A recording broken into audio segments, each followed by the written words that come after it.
Ouça agora uma mensagem da Igreja Caminho, Verdade e Vida.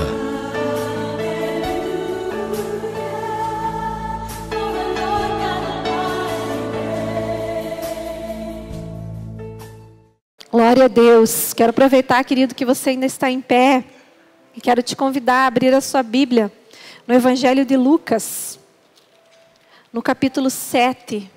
Nós vamos estar lendo a partir do versículo 32.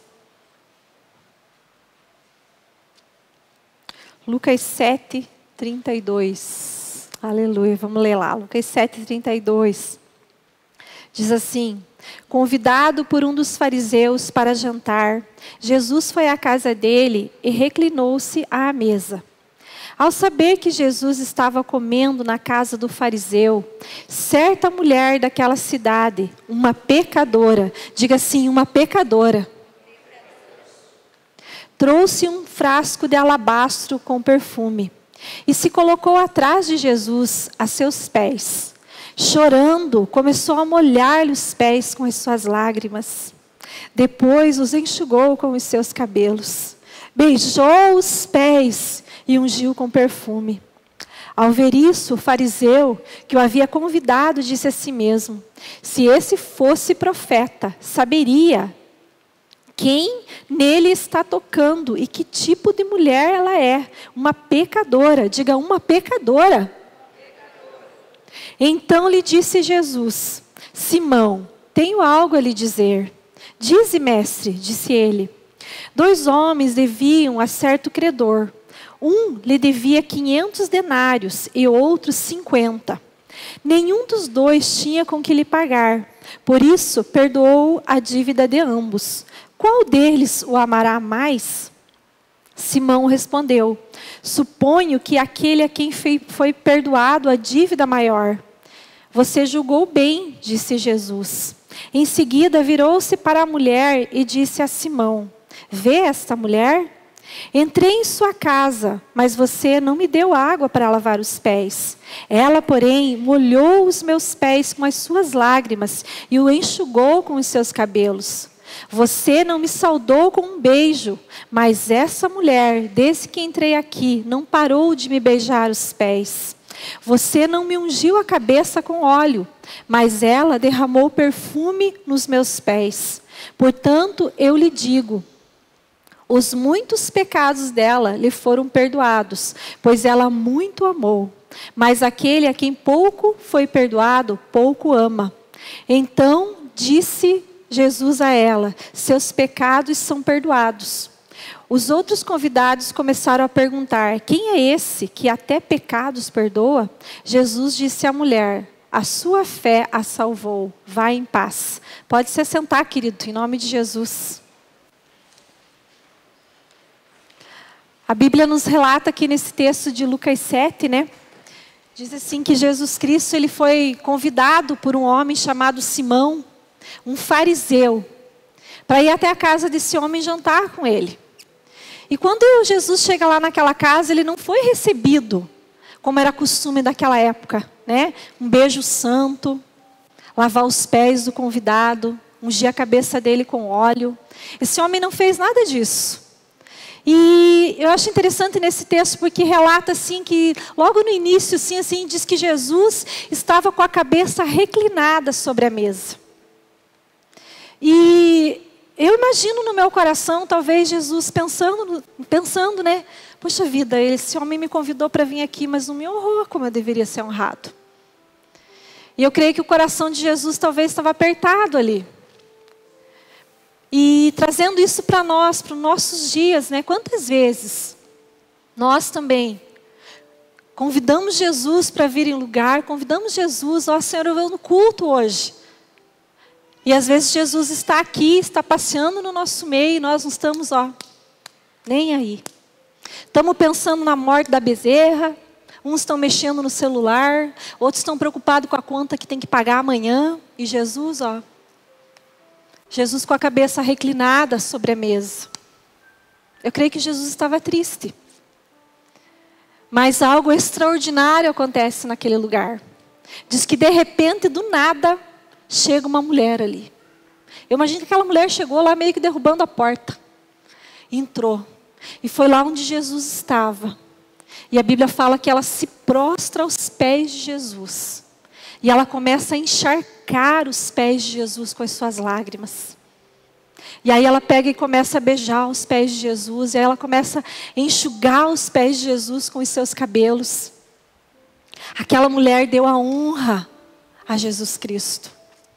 E aí o Simão, ele começa a pensar no seu coração assim: se ele fosse realmente um profeta, ele saberia que essa mulher é uma pecadora.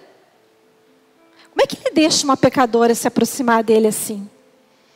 Mas algo maravilhoso é que Jesus veio para os pecadores. Olha para a pessoa que está do teu lado e diga assim: se você é pecador, foi para você que Jesus veio.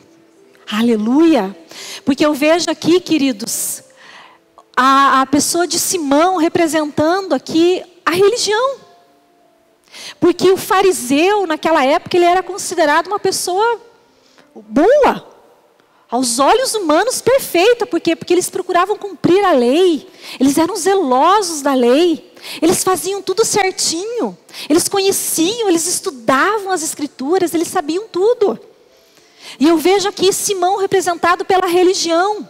Por quê? Porque esse homem, ele olhava para si mesmo, ele achava que a religião podia salvar ele. Ele achava que as suas boas obras poderiam salvá-lo. Ele achava que ele era bom. Ele achava que ele era perfeito. E porque ele era perfeito, ele não precisava de um Salvador. Ao contrário daquela mulher, que a Bíblia fala que é uma pecadora. Uma mulher talvez discriminada pela sociedade, talvez uma prostituta, não sei. Uma mulher que as pessoas apontavam o dedo para ela na rua. Talvez muitas viravam as costas. Não, filho, não olhe para ela. Uma mulher discriminada por todo mundo. Aquela mulher chegou e quando ela percebeu que Jesus estava naquele lugar, ela foi e ela derramou tudo o que ela tinha na presença do Senhor. E eu acho interessante aquilo que Jesus diz. Aí Jesus, quando aquele homem olha e dizendo assim, se esse fosse um profeta, ele saberia quem que é essa mulher. Aí Jesus, conhecendo o coração de Simão, Jesus faz uma pergunta para ele. Jesus diz assim, havia 2 homens que deviam uma certa quantia. Um deles devia 50 denários e o outro 500. E Jesus diz assim, e o credor perdoou a dívida de ambos. Qual deles o amará mais? Queridos, a verdade é uma só. Eu e você tínhamos uma dívida com Deus. Amém? Olha para a pessoa que está do teu lado e diga assim, você tinha uma dívida para com Deus. E não importa, querido, se você devia 50 denários ou se você devia 500 denários. O que importa é que eu e você não tínhamos como pagar essa dívida. Tem pessoas que às vezes elas nascem num lar evangélico e às vezes elas nunca foram lá para o mundo, nunca fumaram, nunca beberam, nunca se prostituíram, nunca fizeram nada de errado. E às vezes essas pessoas têm dificuldade de amar a Deus. Porque ela pensa, puxa vida, eu nunca fiz nada de errado. Talvez você veio de um lar evangélico, talvez você foi aquele que nunca fez nada de errado a olhos humanos. Mas a Bíblia fala que eu e você nascemos no pecado. Eu e você estávamos destituídos. Romanos 3:23 diz assim que todos pecaram e destituídos estavam da glória de Deus. Todos, ninguém, todo mundo nasceu no pecado. Todo mundo, por causa do pecado de Adão, estava condenado ao inferno. E a nossa dívida era tão grande, mas tão grande, que quando um homem, se por acaso ele não aceita o sacrifício de Jesus e ele é jogado no inferno, ele vai passar lá por toda a eternidade. E nem a eternidade será suficiente para ele pagar a sua dívida. Porque se a eternidade fosse suficiente, o que acontecia, né? Aquilo que algumas religiões dizem por aí. A pessoa errou, né? Estava em pecado, sei lá, aí morreu, fica lá um tempo no purgatório, é isso, né? É purgatório que chama? Fica lá um tempo, paga os seus pecados e depois sobe para Deus, tudo certinho. Não, querido, a Bíblia fala assim que por causa dos nossos pecados, nós estávamos destituídos, separados, condenados, não havia salvação para nós. Nem a eternidade no inferno paga a nossa conta. Então é grande conta, né, queridos? Então a Bíblia fala assim, que Jesus Cristo, Ele veio e Ele pagou a dívida. Eu quero que você abra lá em 2 Coríntios, no capítulo 5, versículo 21. Vamos ver se sai ali. 2 Coríntios 5, 21. Diz assim, ó: aquele que não conheceu o pecado, o fez pecado por nós, para que nele fôssemos feitos justiça de Deus. O que a Bíblia está dizendo assim? Que Jesus Cristo nunca conheceu o pecado, mas Ele se fez pecado por nós. Ele se fez pecado. Ou seja, no momento que Jesus Cristo estava naquela cruz, sendo crucificado, Deus olhou para Jesus e viu Jesus pecado. Ele não era mais o Filho de Deus, Ele era pecado. É assim que Deus olhava para Ele quando Ele estava naquela cruz, pecado. E a ira de Deus foi despejada em cima de Jesus Cristo, para que nós fôssemos feitos justiça de Deus. Ele morreu no meu e no seu lugar. Aleluia. Ele pagou a conta que era nossa. Ele pagou a minha dívida. Aleluia. Uma dívida que eu não conseguiria pagar nunca. Por isso eu quero dizer para você algo nessa noite, querido. Eu não sei se você devia 50 ou se você devia 500 denários. A Bíblia está dizendo é que nenhum de nós tínhamos como pagar essa conta. E Jesus Cristo veio, se fez pecado, foi naquela cruz e foi moído no meu e no seu lugar. Ele desceu ao inferno para que eu e você não precisássemos ir até lá. Ele morreu no meu e no seu lugar. Ele pagou a nossa conta. Olha a pessoa que está do teu lado e diga assim para ela: Ele pagou a sua conta. Aleluia! E o que esse texto diz? Voltando lá para Lucas, no capítulo 7. Jesus diz assim, no versículo 44. Ele diz assim: em seguida, virou-se para a mulher e disse a Simão: vê essa mulher? Entrei em sua casa, mas você não me deu água para lavar os pés. Ela, porém, molhou os meus pés com as suas lágrimas e os enxugou com os meus cabelos. Você não me saudou com um beijo, mas essa mulher, desde que entrei aqui, não parou de me beijar os pés. Você não ungiu a minha cabeça com óleo, mas ela derramou perfume nos meus pés. Olha o que ele diz no 47, porquanto eu lhe digo, os seus muitos pecados foram perdoados, pois ela muito amou. Mas aquele a quem pouco se perdoa, pouco se ama. O que Jesus está dizendo aqui? Jesus está dizendo assim, que o entendimento que você tem do quanto Jesus pagou a sua dívida de pecado, é a quantidade que você vai amá-lo. Sabe por que tem pessoas que amam pouco? Porque não entenderam a obra de Cristo naquela cruz. Continuam confiando na religião, continuam confiando nos seus próprios méritos, continuam confiando em si mesma. Essas pessoas amam pouco, porque elas pensam assim, não, eu sou bom, a religião me salva. Eu tenho orgulho da religião tal. Como se a religião salvasse alguém. Por isso, queridos, se você não consegue amar Jesus, a pergunta que eu tenho para fazer para você nessa noite é: você entendeu a obra redentora de Cristo naquela cruz? E quem você era? E aonde você estaria se Jesus Cristo não tivesse morrido no seu lugar? Queridos, tem gente que diz assim: eu não consigo adorar Jesus porque o meu milagre ainda não veio. Mas eu ainda estou passando por uma situação financeira difícil. O meu marido ainda não se converteu, o meu filho ainda não se converteu. Querido, Se você entendeu a obra de Cristo naquela cruz, só esse entendimento do sacrifício de Jesus e da onde Ele te tirou, já é suficiente para você levantar as suas mãos, rolar no chão, sapatear e dizer: Deus, obrigado pelo que o Senhor fez por mim.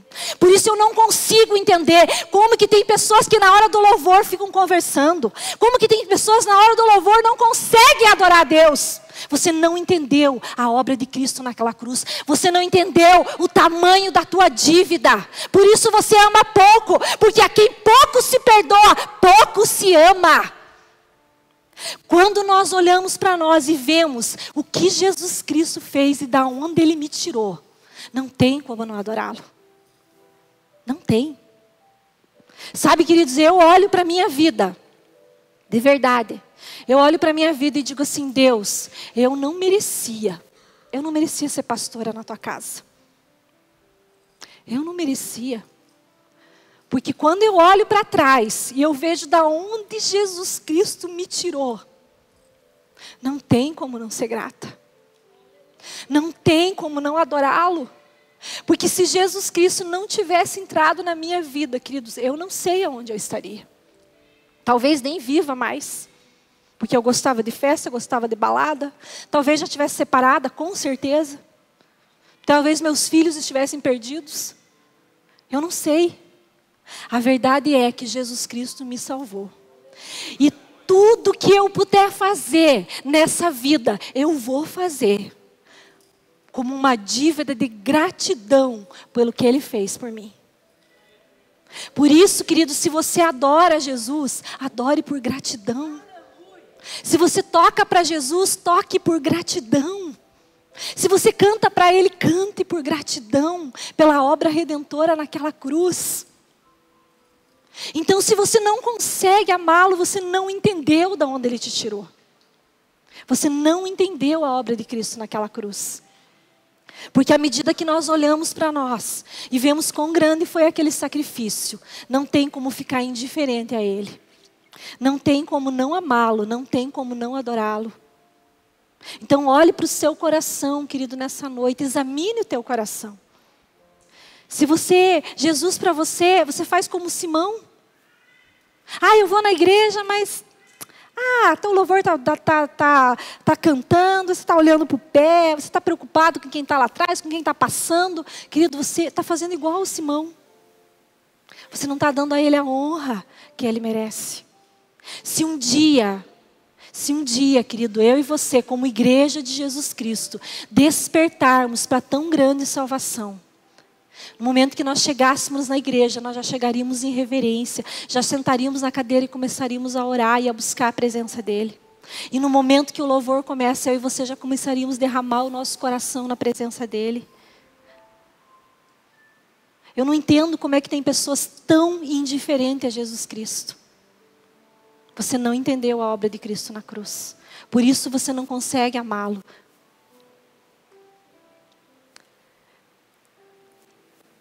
Eu quero que você abra lá em 1 Coríntios, no capítulo 6, versículo 9. A Bíblia fala, queridos, enquanto nós estamos abrindo lá, a Bíblia fala que quando Jesus Cristo começou a pregar o Evangelho, Jesus Cristo dizia assim: arrependam-se e creiam no Evangelho. Sabe por que essa mulher, querido, ela conseguiu se derramar na presença de Jesus Cristo como ela se derramou? Porque havia arrependimento no coração dela. Ela olhava para ela e ela via quão pecadora ela era, quão indigna ela era de estar na presença dele. Ela sabia que Jesus Cristo era o Salvador, o Messias prometido nas Escrituras. E na presença do Senhor ela se derramou e ela se arrependeu. Tanto que ela se arrependeu que Jesus diz para ela: os seus pecados são perdoados. Então, querido, o princípio para nós entendermos o que Jesus Cristo fez por nós é que nós nos arrependemos dos nossos pecados. Tem gente que algum jovem já fez uma pergunta assim para mim: pastora, eu sou homossexual, mas eu creio em Jesus, eu vou para o céu? Assim como outros já fizeram outros tipos de perguntas para mim. A Bíblia é clara quando ela diz assim que quando você se arrepende e crê no Evangelho, você está salvo. Então, quando você entende o que Cristo fez por você naquela cruz, você é confrontado por essa verdade e você diz: Deus, eu preciso mudar de vida. Deus, eu não quero mais viver naquele buraco em que eu vivia antes. Eu não quero mais praticar aquelas coisas horríveis que eu praticava antes. A partir de hoje, Senhor, eu quero estar na Tua presença, porque eu entendo o que o Senhor fez por mim. E isso chama-se arrependimento. Tem muita gente que diz que crê em Jesus, mas continua praticando as mesmas coisas que fazia antes. Então, o que isso quer dizer? Quer dizer que ela não se arrependeu. E se ela não se arrependeu, ela não está perdoada, porque não houve arrependimento. Olha o que diz lá em 1 Coríntios 6:9, diz assim: não sabeis que os impuros não hão de herdar o reino de Deus? Não erreis, nem os devassos, nem os idólatras, nem os adúlteros, nem os efeminados, nem os sodomitas, nem os ladrões, nem os avarentos, nem os bêbados, nem os maldizentes, nem os roubadores herdarão o reino de Deus. O que Jesus Cristo está dizendo assim? Por que essas pessoas não vão herdar o reino de Deus? Porque elas não se arrependeram. Porque quando você entende a obra de Cristo naquela cruz, quando você entende o preço que Ele pagou, o próprio Cristo gera em nós um arrependimento genuíno e verdadeiro. E você diz assim: a partir de hoje, eu quero viver para Ele. Eu quero adorá-lo por toda a eternidade e essas coisas não fazem mais parte da minha vida. Então, por que a Bíblia diz que essas pessoas não herdarão? Porque elas não se arrependeram dos seus pecados. Um encontro com Jesus, verdadeiramente, querido, gera em nós um confronto com os nossos pecados. Eu creio que aquela mulher, quando ela entra ali na casa do Simão e quando ela começa a chorar aos pés de Jesus, eu creio assim que aquela presença de Jesus naquele lugar causou um impacto tão grande na vida dela, e aquilo foi uma expressão do que estava no seu coração. Ela não conseguia resistir, porque ela via Jesus como santo, como salvador. E quanto mais a gente consegue contemplar Jesus como santo e como salvador, mais nós olhamos para nós e vemos quão pecadores nós somos. Se você não se acha pecador, eu sinto te dizer, você nunca teve um encontro com Jesus. Porque a santidade de Cristo nos constrange. E cada vez que a gente olha para Ele, a gente se sente pequeno. A gente se sente dependente completamente dele. Por isso que uma pessoa que entendeu a obra de Cristo na cruz, ela se arrepende. Ela diz: Deus, eu não quero mais isso para a minha vida. Eu não quero mais fazer esse tipo de coisa. Porque a salvação que o Senhor alcançou para mim naquela cruz é suficiente para que eu possa te adorar por toda a eternidade. Mesmo que eu não receba mais nada, não importa, eu já te adoro pela salvação, porque eu sei que um dia eu vou estar para sempre na presença do Pai. Aleluia! Olha para a pessoa que está do teu lado e diga assim para ela: um encontro com Jesus faz você enxergar toda a tua miséria. Aleluia! Um encontro com Jesus faz nós nos enxergarmos e vermos o quanto nós precisamos dele. Eu quero que você abra lá em Apocalipse, o último texto que nós vamos ler. 5, do 6 ao 14. A Bíblia diz que dificilmente um rico vai entrar no reino de Deus. Que é mais fácil um camelo passar por um buraco de uma agulha do que um rico entrar no céu. O que o Senhor estava dizendo sobre isso? Estava dizendo sobre pessoas arrogantes, pessoas presunçosas, pessoas que acham que por elas próprias elas conseguem entrar no céu. Agora a Bíblia fala que o reino de Deus é para os pobres, pobres de espírito. Pessoas que se humilham e digam: Jesus, se não for a tua obra redentora naquela cruz, o que seria de mim? Eu estaria perdido. Olha o que diz lá em Apocalipse 5, 6. E diz assim: e olhei, e eis que estava no meio do trono, E dos 7 animais viventes, os 4, desculpe, animais viventes, entre os anciões, um cordeiro, como havendo sido morto. E tinha 7 chifres e 7 olhos, que são os 7 Espíritos de Deus, enviados a toda a terra. E veio e tomou o livro da destra do que estava sentado no trono. E havendo tomado o livro, os 4 animais e os 24 anciões prostraram-se diante do cordeiro, tendo todos eles harpas e salvas de ouro, cheias de incenso, que são a oração dos santos. E cantavam um novo cântico, dizendo: digno és de tomar o livro e de abrir os seus selos, porque fostes morto, e com o teu sangue comprastes para Deus homens de toda tribo e língua, e povo, e nação. Para o nosso Deus o fizestes reis e sacerdotes, e eles reinarão sobre a terra. E olhei e vi a voz de muitos anjos ao redor do trono, e dos animais e dos anciãos, e era o número deles milhares de milhares, e milhões de milhões, e milhares de milhares, que com grande voz diziam: digno é o cordeiro que foi morto, de receber o poder, a riqueza e a sabedoria, a força e a honra, e a glória e as ações de graças. E ouvi toda a criatura que está no céu e na terra e debaixo da terra, e que está no mar, e a todas as coisas que neles há, dizer: ao que está sentado sobre o trono e ao Cordeiro, sejam dadas ações de graças e honra e glória e poder para todo o sempre.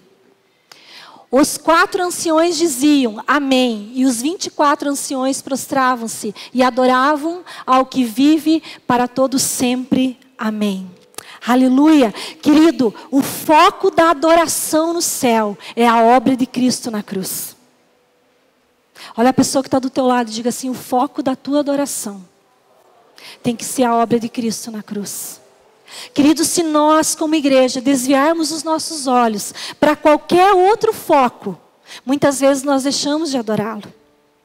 Se nós desviarmos o nosso foco, às vezes, para situações que estão ao nosso redor, para coisas que os nossos olhos veem, a verdade é que muitas vezes nós não conseguimos adorá-lo.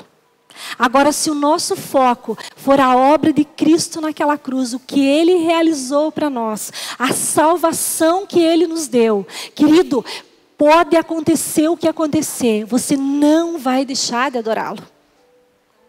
Porque, querido, não importa as circunstâncias e não importa a situação que nós vamos a passar hoje, nós temos uma certeza: nós vamos estar com Ele por toda a eternidade. E a Bíblia fala muito mais, que lá não haverá choro, lá não haverá lágrimas, lá não haverá mais dores. Nós estaremos para sempre na presença do nosso Deus, adorando a Ele, desfrutando da sua glória, num lugar maravilhoso que Ele preparou para nós.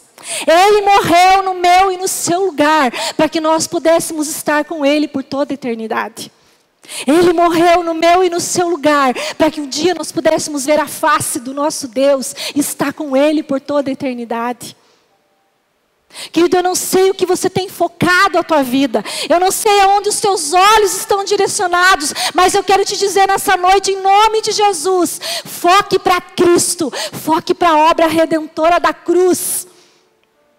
Porque, queridos, se os nossos olhos estiverem focados nele, queridos, tudo o que nós precisamos virá das mãos dele.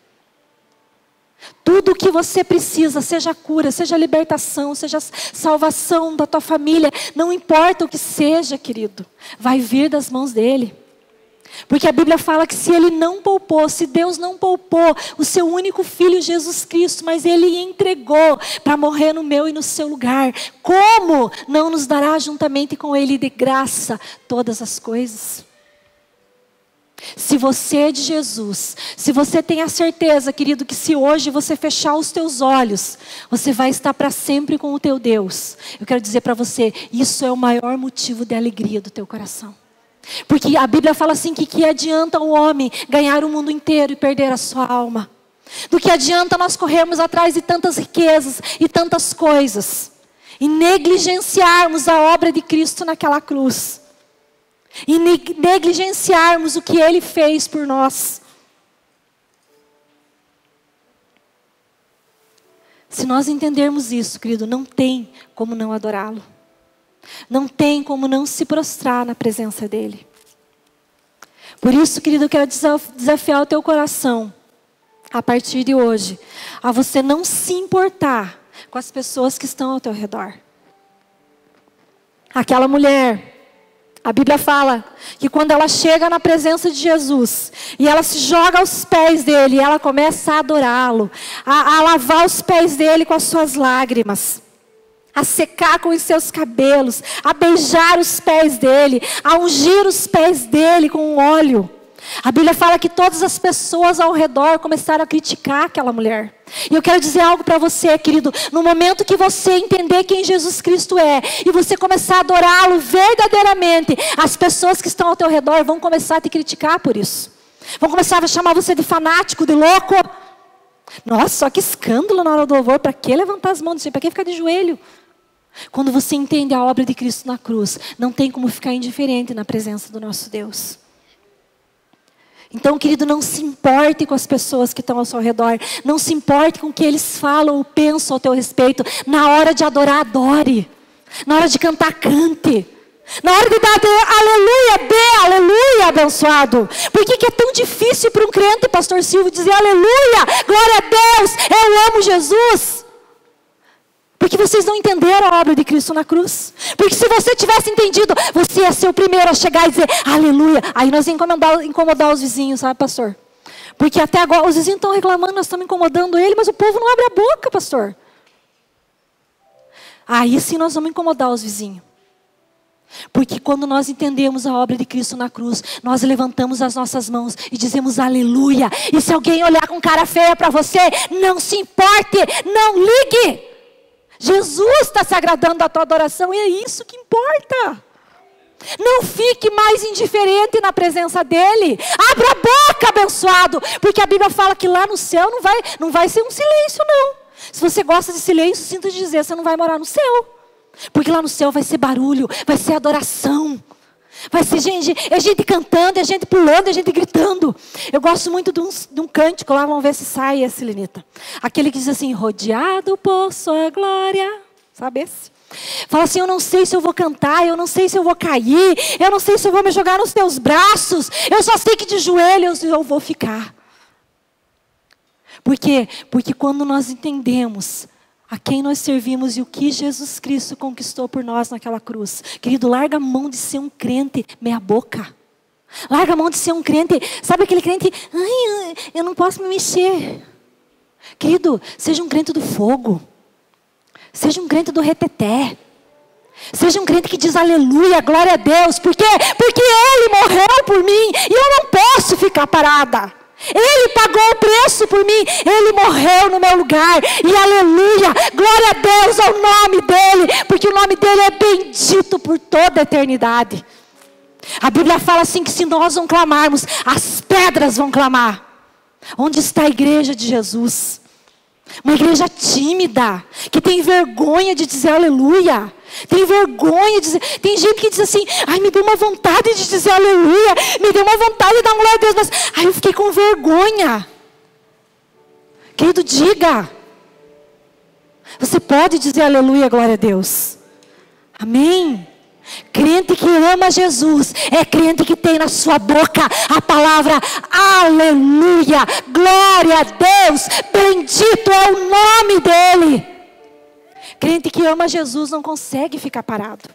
Crente que ama Jesus não consegue não se derramar na presença dEle. Não consegue ficar indiferente à presença dEle. Ah, mas eu não estou sentindo nada. Mas claro que você não sente, você não está nem aí. Aí não sente mesmo. Você pode chegar no lugar que você for, querido, se o teu coração estiver rendido a Ele, ali onde você chegar, você vai fazer um culto a Ele.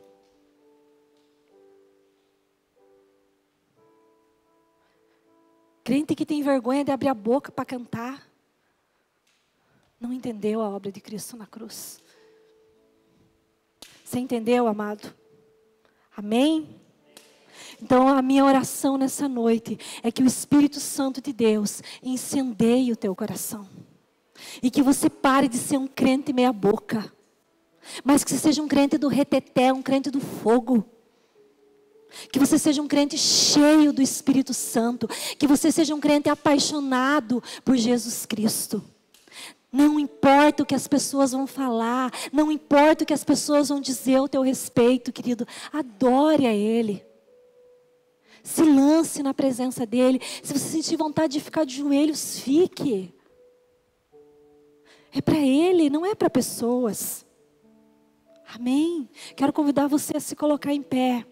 Em nome de Jesus Cristo. Se você foi tocado por esta mensagem, procura a Igreja Caminho, Verdade e Vida, situada na rua Frei Caneca, esquina com Azevedo, Portugal, número 1758, ou uma igreja evangélica em sua cidade.